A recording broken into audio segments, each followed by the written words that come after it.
Francisco Mayor Gavin Newsom is now running for Lieutenant Governor for California. Nabalance po niya ang budget nila sa San Francisco, habang tayo naman dito sa California, wala pa rin pong budget. So, if elected as Lieutenant Governor, ano po ba ang kanyang mga plano to balance the budget of California? Let's listen to him. Leadership. But here's the point. My history with Philippines goes back to my grandfather.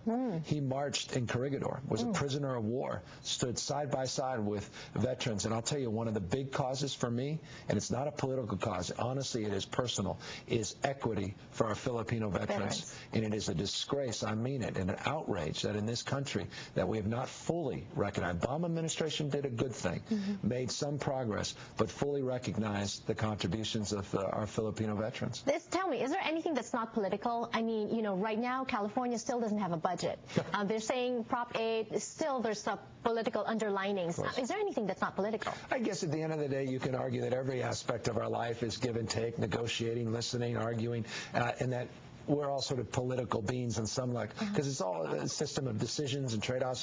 But look, at the end of the day, what we need is not more politics. We need better policy. We need new ideas. We need a reinvigorated approach to solving problems.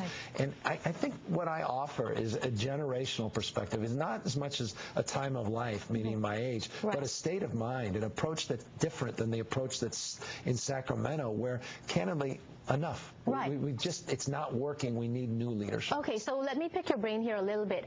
You mentioned compromises and all that. You've done so well in San Francisco, as I said. July 29th, you signed a balanced budget. Balanced budget. Yes, and as you know, budget is still a big problem here in California. We still don't have a budget. What would you do if it were you, if you had a power? Oh, boy, I'd get in under, look, there's no soundbite. What I hate is politicians giving a soundbite answer to a budget, saying, well, I just do these 2 or 3. There's no 2 or 3 things you do to solve it. I solved the biggest budget deficit in our city's history.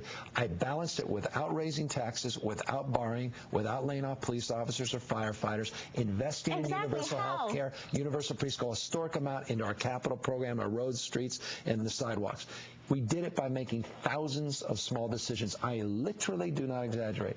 Thousands of small, and we managed the budget throughout the year. The problem in Sacramento is they manage the budget as if it's a once-a-year event. It's not. You got to manage the day you sign the budget as governor. You've got to manage next year's budget. Here's how we did it. I'll give you an example. When I signed the budget last year, our balanced budget, we went to work to reduce the projected deficit for the next year. We reduced our shortfall because we slowed down the growth of government. We kept positions that were open, vacant for a period of time, reduced our workers' comp, reduced our overtime by 17.7%. We reduced the number of layers of government, meaning we reduced the bureaucracy itself. I have the lowest number of employees since 1998, but we did it with labor. We didn't do it in a draconian way. Labor came together, gave back $250 million of wage concessions. My point is we worked together. What's not happening in Sacramento, no one's working together. Democrats aren't working with Republicans. Special interests aren't working with the legislature. There's 8 times more lobbyists than there are legislators. It's a mess. And so it needs a different approach. I think we offer it.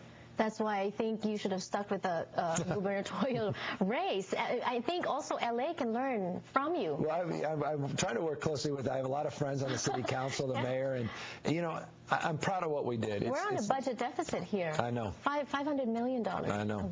The numbers are very familiar with me. It's interesting, you know, San Francisco, because we're a county, not just a city, the numbers, even though LA is so much bigger, it's very similar numbers, meaning the budget's about the same size, the number of employees about the same. We manage the port, the airport, redevelopment agencies. I deal with welfare, long-term aging issues. By the way, a critical issue in the state is making sure we allow our seniors to age in dignity and age in place. Cultural competency as we deliver services, recognizing that one size doesn't fit all, that we're all very unique and different. Same time, we have some similar values.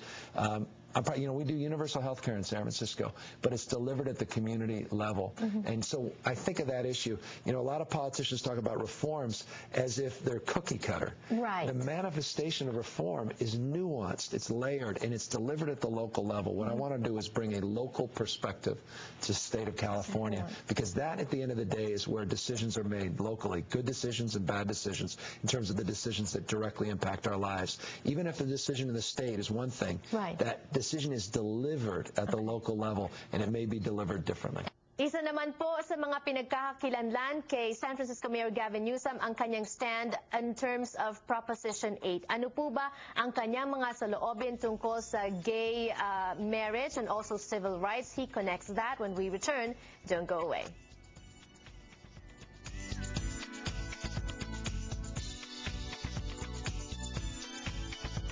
Meet the Filipino Gentlemen of Jazz this summer at the Ford Amphitheater. On September 11th, American jazz meets Filipino flavor at